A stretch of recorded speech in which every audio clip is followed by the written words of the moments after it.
साईं भक्ति चैनल को सब्सक्राइब करें, लाइक करें और शेयर करें। क्या शिवलिंग रेडियो एक्टिव होते हैं? हाँ, 100% सच है।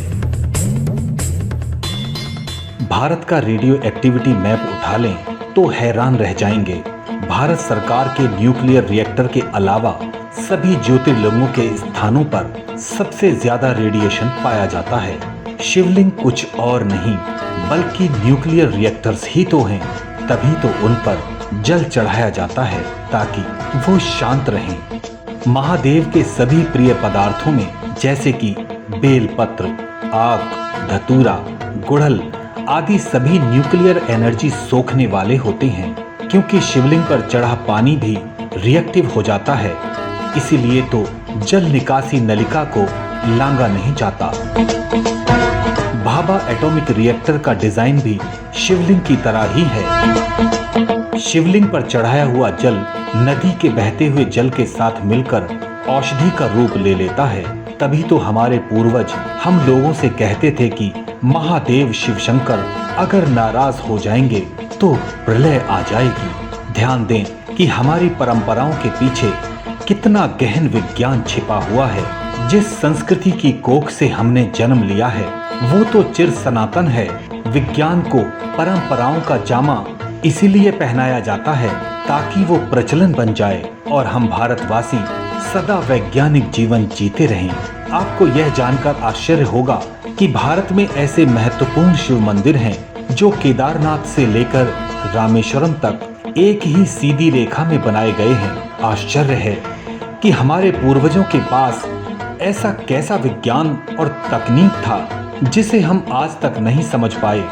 उत्तराखंड का केदारनाथ, तेलंगाना का कालमेश्वरम, आंध्र प्रदेश का कालहस्ती, तमिलनाडु का एकम्बरेश्वर, चिदम्बरम और अंततः रामेश्वरम मंदिरों को 79 डिग्री ईस्ट 4154 लॉन्गिट्यूड की भौगोलिक सीधी रेखा में बनाया गया है। यह सारे मंदिर प्रकृति के 5 तत्वों में लिंग की अभिव्यक्ति का प्रतिनिधित्व करते हैं, जिसे हम आम भाषा में पंचभूत कहते हैं। पंचभूत यानी पृथ्वी, जल, अग्नि, वायु और अंतरिक्ष। इन्हीं 5 तत्वों के आधार पर इन 5 शिवलिंगों को प्रतिष्ठापित किया गया है। जल का प्रतिनिधित्व तिरुवनैकवल मंदिर में है। आग का प्रतिनिधित्व तिरुवनमलाई मंदिर में है। हवा का प्रतिनिधित्व कालहस्ती में है। पृथ्वी का प्रतिनिधित्व कांचीपुरम में है और अंत में अंतरिक्ष या आकाश का प्रतिनिधित्व चिदम्बरम मंदिर में है। वास्तु विज्ञान वेद का अद्भुत समागम को दर्शाते हैं। ये 5 मंदिर भौगोलिक रूप से भी इन मंदिरों में विशेषता पाई जाती है। इन 5 मंदिरों को योग विज्ञान के अनुसार बनाया गया है और एक दूसरे के साथ एक निश्चित भौगोलिक संरेखण में रखा गया है। इसके पीछे निश्चित ही कोई विज्ञान होगा जो मनुष्य के शरीर पर प्रभाव करता होगा। इन मंदिरों का करीब 5000 वर्ष पूर्व निर्माण किया गया था, जब उन स्थानों के अक्षांश और देशांतर को मापने के लिए कोई उपग्रह तकनीक उपलब्ध नहीं थी। तो फिर कैसे इतने सटीक रूप से 5 मंदिरों को प्रतिस्थापित किया गया था? केदारनाथ और रामेश्वरम के बीच 3283 किलोमीटर की दूरी है, लेकिन ये सारे मंदिर लगभग एक ही समानांतर रेखा में पड़ते हैं। आखिर हजारों वर्ष पूर्व किस तकनीकी का उपयोग कर इन मंदिरों को समानांतर रेखा में रखा गया है, यह रहस्य आज भी है। श्री कालहस्ती मंदिर में टिमटिमाते दीपक से पता चलता है कि वह वायुलिंग है। तिरुवनिका मंदिर के अंदरूनी पठार में जल वसंत से पता चलता है कि यह जल लिंग है। अन्नामलाई पहाड़ी पर विशाल दीपक से पता चलता है कि वह अग्निलिंग है। कांचीपुरम के रेत के स्वयंभू लिंग से पता चलता है कि वह पृथ्वी लिंग है और चिदम्बरम का निराकार अवस्था से भगवान की निराकारता यानी आकाश तत्व का पता चलता है। अब यह आश्चर्य की बात नहीं तो और क्या है।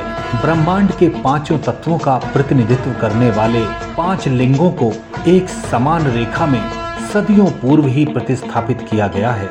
हमें हमारे पूर्वजों के ज्ञान और बुद्धिमत्ता पर गर्व होना चाहिए कि उनके पास ऐसी विज्ञान और तकनीक थी जिसे आधुनिक विज्ञान भी भेद नहीं पाया है। हिंदू धर्म में कुछ भी बिना कारण के नहीं होता था। उज्जैन पृथ्वी का केंद्र माना जाता है, जो सनातन धर्म में हजारों सालों से मानते आ रहे हैं। इसलिए उज्जैन में सूर्य की गणना और ज्योतिष गणना के लिए मानव निर्मित यंत्र भी बनाए गए हैं, करीब 2050 वर्ष पहले। और जब करीब 100 साल पहले पृथ्वी पर कर्क रेखा अंग्रेज वैज्ञानिक द्वारा बनाई गई, तो उनका मध्य भाग उज्जैन ही निकला। आज भी वैज्ञानिक उज्जैन ही आते हैं सूर्य और अंतरिक्ष की जानकारी के लिए। हर हर महादेव।